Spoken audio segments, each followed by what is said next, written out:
পীর সাহেব যারা রয়েছে, আমাদের আহলে সুন্নাত ওয়াল জামাতের নেতৃবৃন্দ যারা রয়েছে, সকলের ঐক্যমত্যের ভিত্তিতে আমরা আগামী 5 মার্চ ব্রাহ্মণবাড়িয়ার ঐতিহাসিক আব্দুল কুদ্দুস মুক্ত পৌর মুক্ত মঞ্চে আহলে সুন্নাত ওয়াল জামাতের ব্যানারে ঐতিহাসিক সুন্নি মহাসম্মেলনে আমরা ডাক দিয়েছি।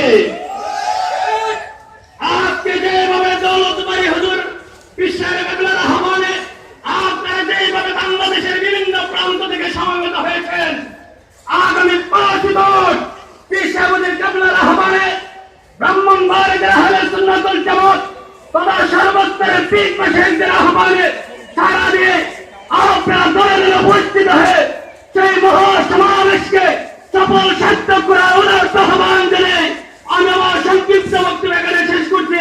আসসালামু আলাইকুম ওয়া রাহমাতুল্লাহি ওয়া বারাকাতুহু। আমি আমাদের স্বেচ্ছাসেবকদেরকে বলবো, স্বেচ্ছাসেবক ছাড়া আমাদের দরবার শরীফে আসছেন যারা, কেউ মাজারের মাঠে আপনার আজকে কেউ যাবেন না।